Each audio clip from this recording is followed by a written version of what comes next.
सिंध हुकूमत की जानिब से 31 जुलाई से 8 अगस्त तक के लिए लगाए गए लॉकडाउन के आज 9वें और आखिरी दिन हम मौजूद हैं कराची के इलाके गुलिस्तान जौहर में। यहाँ के रहायशी और कारोबारी लोगों का क्या कहना है, हुकूमत से क्या मुतालबा करें, आए इनसे बात करते हैं। पॉलिसी गवर्नमेंट की तरफ से होनी चाहिए, गवर्नमेंट ऑफ सिंध की तरफ से, कि जिन्होंने दोनों वैक्सीन की डोज लगवा ली हैं और SOPs को भी फॉलो कर रहे हैं तो उनको कंसेशन देना चाहिए कि वो अपना कारोबार कर लें। और दूसरी रिक्वेस्ट ये है कि जहाँ पे कोरोना केसेस की तादाद ज़्यादा है जिस भी डिस्ट्रिक्ट के अंदर, वहाँ पे स्मार्ट लॉकडाउन की पॉलिसी को अपनाया जाए ताकि इससे पूरे कराची की जो आवाम है वो मुतासिर ना हो। सिंध हुकूमत से मुतालबात हैं, हाँ, जो SOPs के तहत और वैक्सीनेशन के तहत कारोबार खोले जाए। इस लॉकडाउन से कोई फ़ायदा नहीं हो रहा पब्लिक को, इसलिए कि ना तो पब्लिक मास्क लगा रही है, तो इस कराची और हैदराबाद को आफत ज़दा करार दिया जाए और इन लोगों के जितने भी टैक्सेस हैं ख़त्म किए जाएँ, बिल वगैरह माफ़ किए जाएँ और दुकानदारों को बिला सूदी कर्जे दिए जाएँ ताकि वो आराम से अपने कारोबार को चला सके। गरीब आदमी की छोटी सी दुकान है, उससे वो पूरा घर चलाता है।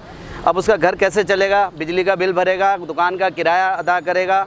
जब 4 घंटे काम होगा, 12 बजे वो आ रहा है, सो के उठ के हमारा काम ही 12 बजे के बाद शुरू होता है और 6 बजे ऐसे पुलिस हमारे पे मुसल्लत होती है जैसे हम दहशतगर्द है, इस पाकिस्तान में रहने वाले रहायशी नहीं है या हमारे ऊपर कोई पता नहीं, अल्लाह माफ़ करे, कोई मुकदमे हैं। कुछ नहीं करें, कम से कम बिजली के बिल माफ़ कर दे 1-2 महीने के, रिलीफ खुद पहुँच जाएगा हम तक।